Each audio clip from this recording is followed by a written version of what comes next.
السلام علیکم ناظرین، آپ دیکھ رہے ہیں ٹی وی ٹوڈے ڈیجیٹل اور میں ہوں آمنہ طاہر۔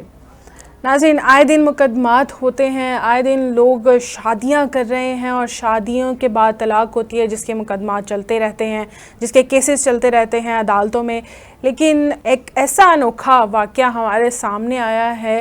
کہ ایک شخص نے اپنے آپ کو کنوارا ظاہر کیا اور پھر اس نے دوسری شادی کر لی۔ دوسری شادی کرنے کے لیے مردوں کو تو آج کل کافی شوق ہے کہ وہ دوسری شادی کریں، لیکن ایک طرف یہ بھی دیکھا جاتا ہے کہ اتنی مہنگائی ہے اور 2 شادیاں کیسے آپ افورڈ کر سکتے ہیں، لیکن کرنے والے پھر بھی کر لیتے ہیں۔ ایک بیوی کا خرچہ نہیں اٹھایا جاتا، لیکن 2 شادیاں کرنا مرد اپنا فرض سمجھتے ہیں، بلکہ 4 شادیاں کرنا مرد اپنا فرض سمجھتے ہیں کہ ہمیں تو اجازت ہے، ہمیں خدا کی طرف سے اجازت ہے کہ ہم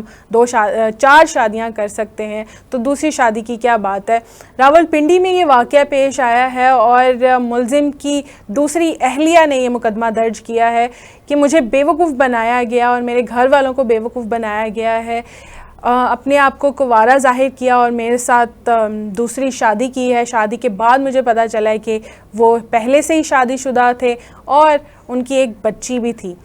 اور مجھے پھر بھی میرے گھر والوں کو یہ اطمینان دلایا گیا کہ میں کنوارا ہوں اور میں اکیلا رہتا ہوں۔ یہ تاثر دے کر اور میری زندگی خراب کیا اور میرے ساتھ دوسری شادی کی ہے انہوں نے، یہ جھوٹ بولا گیا ہے جس کے لیے انہوں نے مقدمہ درج کر دیا ہے۔ اور یہ بھی کہا جا رہا ہے کہ 16 تولے زیور بھی چھین لیا ہے ملزم نے اپنی دوسری اہلیہ سے، یعنی کہ اس نے دوسری ان کی اہلیہ نے مقدمے میں لکھوایا ہے کہ پہلے اس نے اپنے تمام عزائم حاصل کیے ہیں، میرے ساتھ شادی کی ہے، اور اس کے بعد میرا 16 تولے زیور جو میرے ماں باپ کی جانب سے مجھے دیا گیا تھا وہ بھی اس نے اپنے حراست میں لے لیا ہے اور اس کو بھی میرے سے چھین کر لے گیا ہے۔ اور اس کے بعد مجھے پتہ چلا ہے کہ یہ شادی شدہ شخص تھا اور اس کی ایک بچی بھی ہے۔ دوسری شادی کیوں کرتے ہیں لوگ، یہ سوال بار بار اٹھایا جاتا ہے۔ کچھ لوگ یہ بھی کہتے ہیں کہ دوسری آنے والی اپنا رزق خود لے کر آتی ہے، یہی کہا جاتا ہے۔ جب ان سے بات کی جائے کہ اتنی مہنگائی ہے، اپنا گھر اکیلے چلانا بڑا مشکل ہے، تو کہتے ہیں دوسری آئے گی اپنا رزق لے کر آئے گی، ہمیں تو کوئی ضرورت نہیں ہے۔ ایسے مردوں کے لیے آپ کیا کہیں گے؟ اپنی فیڈ بیک ضرور دیجیے گا اور کمنٹس ضرور کیجیے گا کہ ایسے مردوں کا کیا علاج ہونا چاہیے جو ایک تو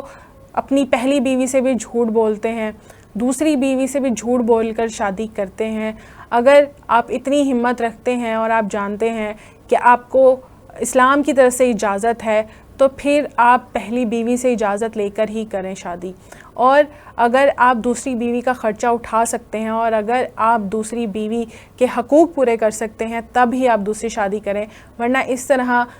2 عورتوں کی زندگیاں خراب نہ کریں، بلکہ 2 سے زائد بھی لوگ زندگیاں خراب کرتے ہیں اور سوچتے بھی نہیں ہیں کہ کیسے آپ ایک عورت کو تباہ و برباد کر رہے ہوتے ہیں جب اس کے اوپر آپ ایک سوکن لے کر آتے ہیں، بلکہ آپ اپنی بچی کی بھی زندگی خراب کر رہے ہیں کہ اس کے اوپر کیا امپیکٹ پڑے گا اور وہ کیا آگے اپنا سوسائٹی میں چہرہ لے کر جائے گی جب اس کے سامنے یہ بار بار باتیں آئیں گی کہ اس کے باپ نے جھوٹ بول کر ایک عورت کی زندگی خراب کی ہے۔ اپنا اور اپنے گرد و نواح کا خیال رکھیے۔ اللہ حافظ۔